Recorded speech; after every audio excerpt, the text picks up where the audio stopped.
নদীর গর্ভে চলে যাচ্ছে। ইনশাআল্লাহ, আল্লাহর রহমত।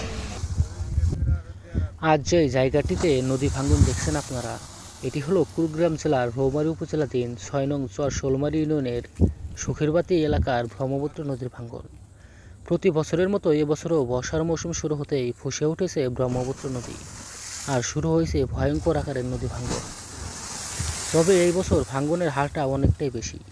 মাত্র সপ্তাহখানেকের মাঝেই ব্রহ্মপুত্র গিলে নিয়েছে ৩টি বসতভিটা সহ কয়েক শতক আবাদি জমি। বিগত ৬-৭ বছর যাবৎ ৬ নং চর শোলমারীতে ভাঙন হচ্ছে, ক্ষতিগ্রস্ত হয়েছে স্কুল, রাস্তাঘাট সহ অসংখ্য মানুষের বসতবাড়ি। রৌমারীর বিভিন্ন গ্রামে ভাঙন হলেও এবছর সবচেয়ে বেশি ক্ষতিগ্রস্ত হয়েছে সুখেরবাতির এলাকাটি। প্রতি বছর ভাঙনের পর চেয়ারম্যান মেম্বাররা নদীর পাড় বেঁধে দেওয়ার প্রতিশ্রুতি দিলেও কাজের কাজ এখন পর্যন্ত কিছুই হয়নি। ভাঙন কবলিত জায়গাগুলোতে এক বস্তা জিও ব্যাগও ফেলা হয়নি এখন পর্যন্ত।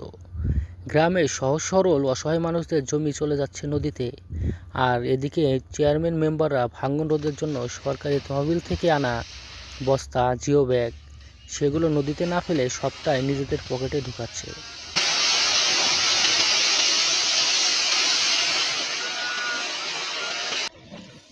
আজকে শুক্রবার, দেখেন দেখেন নদী ভাঙ্গনের অবস্থাটা দেখেন।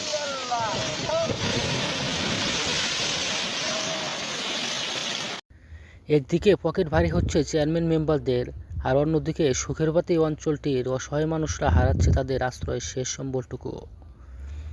সুখেরবাতি গ্রামটির একটি চালতলা স্কুল ভবনটি নদীগর্ভে বিলীন হয়ে গিয়েছে।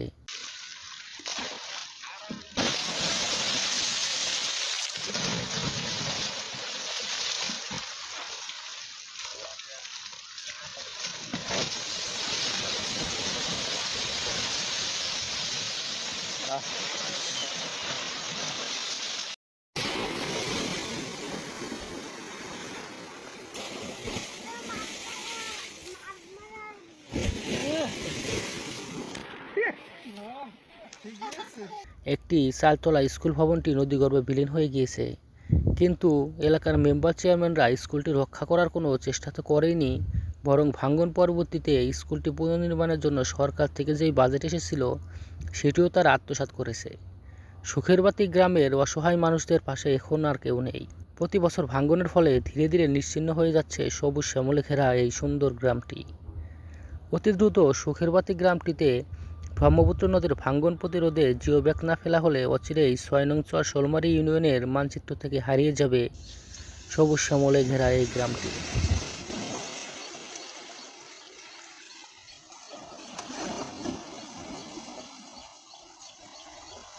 আমি দেখানোর চেষ্টা করতেছি। ব্রহ্মপুত্র নদীর ভাঙ্গন প্রতিরোধে জিও ব্যাগ না ফেলা হলে অচিরেই ৬ নং চর শোলমারী ইউনিয়নের মানচিত্র থেকে হারিয়ে যাবে সবুজ শ্যামলে ঘেরা এই গ্রামটি। স্থানীয়রা তাদের কান্না বিজড়িত কণ্ঠে সরকারের কাছে তাদের গ্রামটি রক্ষার জন্য একটি স্থায়ী বাঁধ নির্মাণের দাবি জানিয়েছেন। অতি দ্রুত সরকার কর্তৃক এই বিষয়ে জরুরি পদক্ষেপ গ্রহণ করার জন্য আবেদন জানাচ্ছেন এলাকাবাসীরা।